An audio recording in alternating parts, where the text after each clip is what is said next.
السلام علیکم. هیله لرم چې تاسو ټول به روغ او جوړ اوسئ.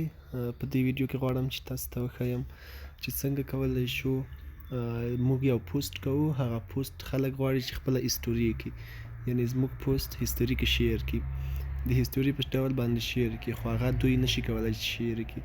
یعنې دا چې ما یو پوسټ کړی دی، نو بل کس دا پوسټ یې خوښ شو، نو غواړي چې دغه ستا پوسټ څنګه کړي، هیسټوري کړي، هیسټوري ته جوړه کړي، نو یا هم هیسټوري یې کړي.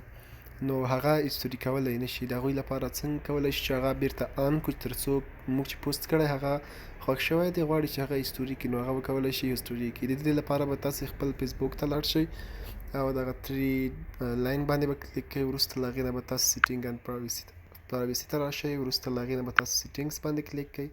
کله مو چې دلته کلیک کړه، نو تاسو به دلته پروفایل سیټینګس باندې به کلیک کوئ. کله مو چې دلته کلیک کړه، وروسته له هغې نه به تاسې دلته به راشئ پروفایل اند ټاګینګ. دلته دی چې allow others to share your post to their stories. دلته که چیرته ستاسې د allow یا دلته څنګه اوسي، نو اوسیږي. دلته وایي چې allow others to share your post to their story، یعنې نورو ته اجازه ورکړئ تر څو ستاسې هغه پوسټ چې دی دوی ستوري کې جګ کړي. If you create a public post, anyone on Facebook can share it in their story. If you tag someone in any post, they can share it to their story. Their story will be include your full name, a link to your post, and will be visible for 24 hours. They control who sees it.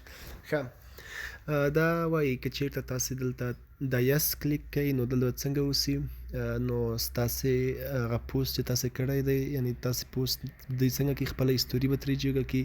هغلته به ستاسې لینک هم وي، د فیسبوک لینک هم به د هغوی سره وي. کله چې په هغه هیسټوري باندې کلیک کړي، نو ستاسې فیسبوک لینک به یعنې ورسره وي، او ستاسې پروفایل ته به هغه راشي. هغه ویډیو به ستاسې په البته په پروفایل کې وکتلی شي، یعنې ولیدلی شي، او بیرته هماغه کس بیا بیرته منیج کولی هم شي چې دا سټوري زما چا لیدلې ده، او دا به یوازې 24 ساعتونو لپاره وي. نو که چیرته تاسې نو کلیک کوئ، نو دوی بیا نشي کولی چې ستاسې د کوم پوسټ مو چې کړی دا دوی خپل هیسټوري ته شیر کړي. او که چیرته تاسې یس کلیک کوئ، بیا دوی کولی شي چې ستاسې دغه پوسټ مو چې کړی دوی کولی شي بیا څنګه وکړي، ستاسې دغه پوسټ چې دی هغه شیر کړي د هیسټوري په ډول باندې، یعنې هیسټوري ته جوړه کړي.